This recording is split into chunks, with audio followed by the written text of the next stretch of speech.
दोस्तों 17 मई 2025 यानी कि शनिवार के वाकया है। रात के तकरीबन 3 बजे के आसपास एक लड़की अपने छत पर जाती है और जोर जोर से रोने लगती है, जोर जोर से चिल्लाने लगती है। उसके चीखने और चिल्लाने की आवाज़ सुनकर उसके आसपास के लोग वहां पे पहुंचते हैं तो लड़की कहती है कि उसकी माँ कुछ बोल नहीं रही है, किसी ने उसके माँ को कत्ल कर दी है। अब यही बात जो लड़की होती है अपने रिश्तेदारों को फोन करके बताती है और फिर दोस्तों वहां पे उस लड़की का रिश्तेदार लोग आते हैं और उसके मोहल्ला का जो लोग होते हैं जब उस लड़की के घर में घुसते हैं तो देखते हैं कि एक कमरा में उस लड़की की जो माँ होती है उसकी अर्धनग्न अवस्था में बिस्तर पर लाश पड़ी हुई थी, उसके गले से खून बह रहा था। अब आनन फानन में इस घटना की जानकारी पुलिस वाले को दी जाती है और जैसे ही पुलिस वाले सुनते हैं वो भी फौरन वहां पहुंचते हैं। वहां पे फोरेंसिक टीम आती है और सबसे पहले लाश को कब्जे में लेकर पोस्टमार्टम के लिए भेज देते हैं।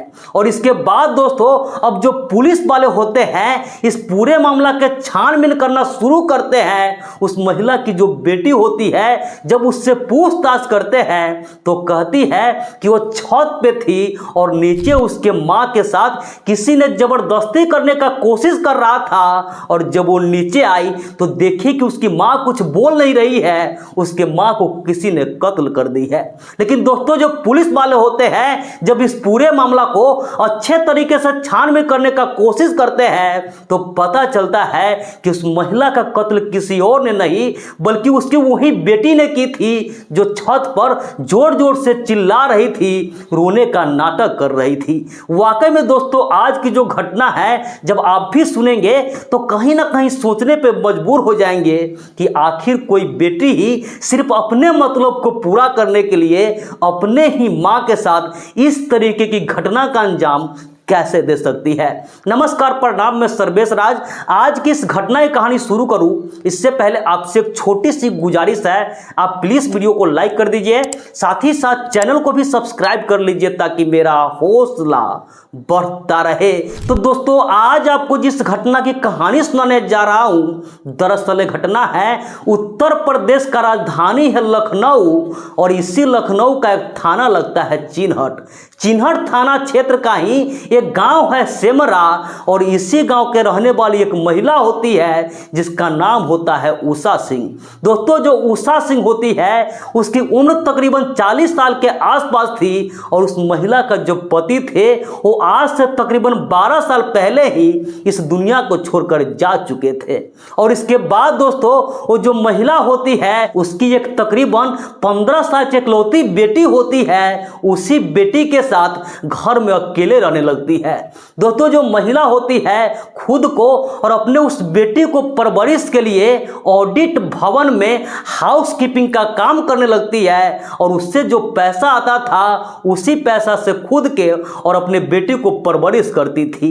इसी तरीके से दोस्तों उस माँ बेटी का जिंदगी चल रहा था। लेकिन दोस्तों आज से ठीक एक दिन पहले यानी कि 17 मई 2025 के दिन शनिवार के दिन होता है और रात के तकरीबन 3 बजे के आसपास उसकी जो बेटी होती है वो छत पर जा करके जोर जोर से रोने लगती है, जोर जोर से चिल्लाने लगती है। अब उसके चीखने चिल्लाने की आवाज़ सुनकर उसके आसपास का जो लोग होते हैं वहां पे पहुंचते हैं तो लड़की कहती है कि उसकी माँ कुछ बोल नहीं रही है, किसी ने उसके माँ को कत्ल कर दी है।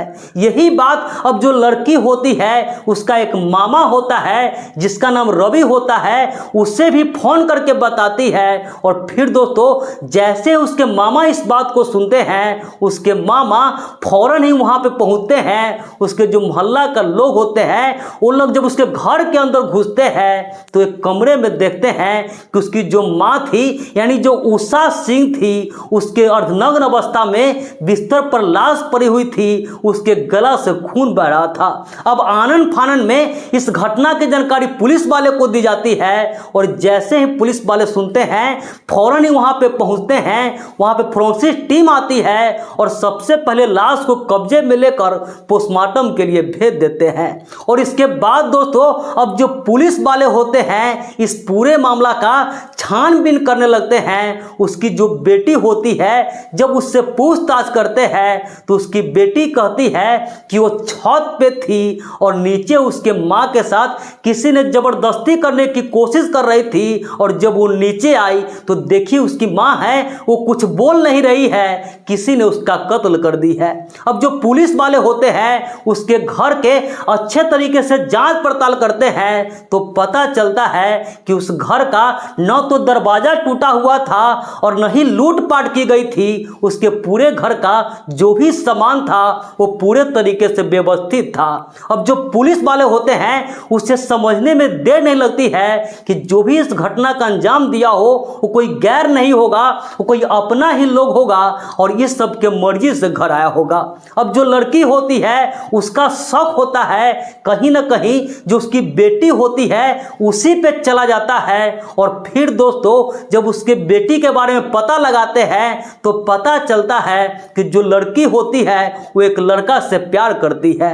और फौरन ही जो पुलिस वाले होते हैं उसका जो प्रेमी होता है उससे भी हिरासत में लेते हैं और उस दोनों को सामने में बैठाकर जब अच्छे तरीके से पूछताछ करना शुरू करते हैं तो दोनों जो होता है वो टूट जाते हैं और पुलिस वाले को सारी सच्चाई बता देते हैं। दरअसल दोस्तों वो जो लड़की होती है उसकी माँ चाहती थी कि जो उसकी बेटी है वो पढ़ लिख कर अफसर बने, लेकिन दोस्तों जो उसकी बेटी होती है उसके घर से तकरीबन 500 मीटर के दूरी पे एक मोहल्ला है आदर्श मोहल्ला, और यही का रहने वाला एक लड़का होता है जिसका नाम शाहिद होता है। 17 साल उसकी उम्र होती है। उस लड़का से वो प्यार करने लगती है। अब उस लड़का से चोरी चुपके से बात करती थी, चोरी चुपके से उससे मिलने जुलने लगती है। और जब किसी तरीके से ये बात उसके माँ को पता चलता है कि जो उसकी बेटी है वो गैर धर्म के लोगों से बातचीत करती है, उससे प्यार करती है, तो अपने उस बेटी को बहुत समझाती है। अपने उस बेटी को उस लड़का से बात करने के लिए मना करती है, उसे डांट फटकार लगाती है ताकि उसकी बेटी उस लड़के से बात करना बंद कर दे। लेकिन दोस्तों जो लड़की होती है वो मानने के लिए तैयार नहीं होती है, वो उस लड़का से शादी करना चाहती थी। और फिर दोस्तों साल 2024 में वो जो लड़का होता है इस महिला के बेटी को अपने साथ लेकर भाग जाता है। और फिर दोस्तों अब जो उषा सिंह होती है उस चिन्हट थाने में जाती है और थाने में जा करके उस जो लड़का होता है उसके बेटी का जो प्रेमी होता है उसके खिलाफ FIR दर्ज करवाती है। और फिर दोस्तों अब जो पुलिस वाले होते हैं किसी तरीके से छानबीन करके सफलतापूर्वक उसकी जो बेटी होती है उसे बरामद कर लेते हैं और उसके माँ को सौंप देते हैं। और फिर इसी मैटर में वो जो लड़का होता है यानी उसके बेटी का जो प्रेमी होता है उसकी जेल हो जाती है। और फिर दोस्तों जब वो लड़का जेल से निकलता है तो उस लड़की से फिर से वो कांटेक्ट करता है और उस लड़की की जो माँ होती है यानी जो उषा होती है उसे धमकी देने लगता है। फिर से लड़की थी उससे बातचीत करना शुरू कर देती है, लेकिन दोस्तों जो उसकी माँ थी उस लड़की पर अब बहुत ज़्यादा पाबंदियां लगा देती है। उस लड़की को स्कूल जाना भी बंद करवा देती है, उसका पढ़ाई लिखाई छुड़वा देती है। और जब वो काम पर जाती थी तो कभी कभी तो अपनी बेटी को साथ लेकर जाती थी। जब अपने बेटी पे वो कई तरह के पाबंदियां लगाती है तो धीरे धीरे अब कहीं ना कहीं जो उसकी बेटी होती है अपने माँ से बहुत ज़्यादा परेशान लगती है। उससे उसके प्रेमी का बहुत ज़्यादा याद आ रहा था। वो सोचती थी कि अपने प्रेमी के साथ खुलकर जिंदगी जिएंगे, ऐश मौज करेंगे, लेकिन उसके माँ के वजह से ये संभव नहीं हो पा रहा था। और फिर दोस्तों किसी तरीके से अपने उस प्रेमी से बात करके एक प्लान करती है और प्लान के मुताबिक शनिवार के रात यानी 17 मई 2025 के रात तकरीबन 2:30 बजे के आसपास अपने उस प्रेमी को घर बुलाती है।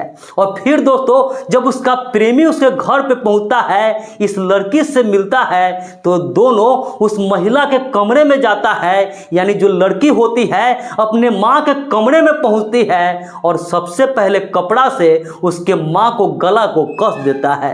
और जब इस दोनों को लगता है कि जो महिला उषा सिंह है वो मर चुकी है, तो इसके बाद दोस्तों शीशा के टुकड़ा से उसका गला रेत देता है। और फिर दोस्तों जो लड़की होती है अपने उस प्रेमी को घर से भगा देती है और उसकी जो माँ होती है उसके कपड़ा को पूरे तरीके से उतार देती है, उसे नग्न अवस्था में कर देती है, ताकि हर किसी को यही लगे कि जो भी उसे घर पे आया था वो लूटपाट करने की इरादा से आया था और जो महिला होती है उसकी रेप करके यहाँ से भाग गया। और इसके बाद दोस्तों अब जो लड़की होती है वो छत पे जाती है और वहाँ जाने के बाद झूठ मूठ का वो रोने का नाटक करने लगती है, चिल्लाने लगती है। शायद उसे लगा था कि वो कभी पकड़ी नहीं जाएगी, लेकिन दोस्तों पुलिस वाले जब इस पूरे मामला को अच्छे तरीके से छानबीन करते हैं तो सारी सच्चाई सामने आ जाता है।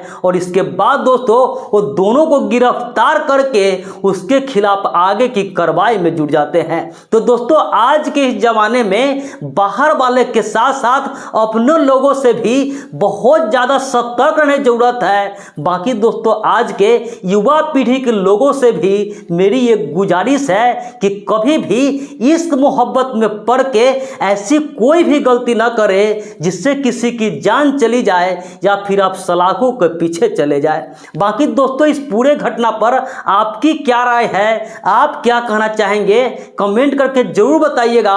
तो इस पूरे घटनाक्रम सुनाने का उद्देश्य किसी की भी भावनाओं को आहत करना नहीं था, किसी का भी दिल दुखाना नहीं था, बस समाज मोड़ी सी घटनाओं से केवल आपको जागरूक करना था, सतर्क करना था। तो मिलते हैं ऐसे किसी नेक्स्ट वीडियो में, जब तक के लिए जय हिंद, वंदे मातरम।